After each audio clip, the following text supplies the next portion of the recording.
Every movement needs good music to get us going. Thank you so much. Whew. A tough act to follow. I'm Sister Simone Campbell. I'm the executive director of... thanks. I'm the executive director of Network, a national Catholic social justice lobby, and kind of got famous for being the leader of Nuns on the Bus.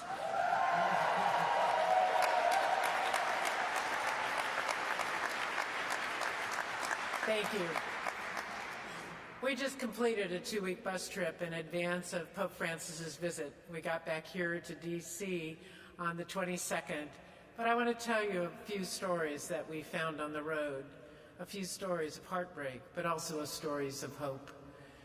We started in St. Louis in the shadow of the arch, which we called the Gateway to the West as the Gateway to Hope, but also in the presence of the courthouse where the Dred Scott decision was made all these years ago. And we knew then that our anguish of the past can lead to hope. And for our movement, for this concern for our planet, we have to take the anguish of our planet and know that there is a gateway to hope.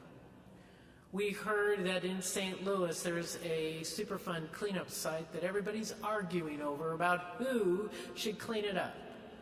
And then I found out it's been there since World War II, which is longer than I've been alive.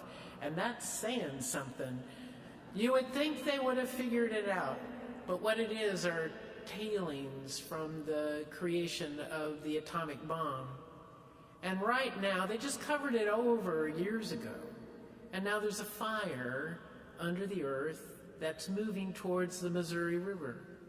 We can weep for the river, we can weep for the earth, but quite frankly, I wept most for the fact that it's in a low-income community where there's toxicity and increased asthma and anguish and children losing their hair because of the contamination.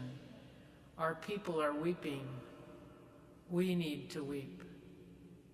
We then saw that in that very same town, there's a toxicity of racism alive and well and tearing that city apart.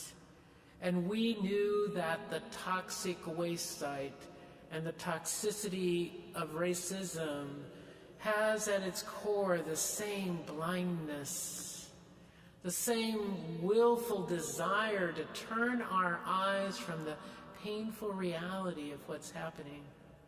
And I will never forget this mother and this amazing group called Mothers to Mothers, brave African-American moms who've taken as their mission to go talk to white moms about what African-American moms have to worry about and white moms don't. And this African-American mom told me that she drills her 8th graders and 10th grade, her 8th grade and 10th grade sons regularly on what to do when the police stop them, not if. You keep your hands out of your pockets. You keep your arms away from your body. You say yes, sir, no, sir, and you don't get any teenage attitude. And her 8th grader said to her recently, "Mommy, how long is this going to go on?" And she had to say to him, "For the rest of your life." The world is saying to us, how long is this going to go on? How long are we going to have the toxicity of the earth where we just turn a blind eye to further degradation of the world around us? And how long will we have the toxicity of racism? Please, let's work together.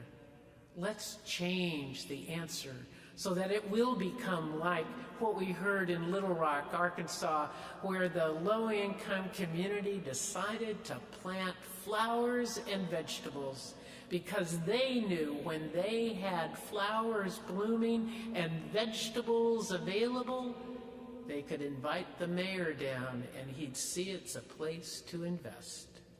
And they now have sidewalks and some streetlights and a community gathered together tending beauty Because when we plant seeds, when we plant vegetables and flowers, when we open our eyes to the needs of our time, toxicity ends, community begins, and in the end we come to know we invest in each other, which is what our earth is crying for.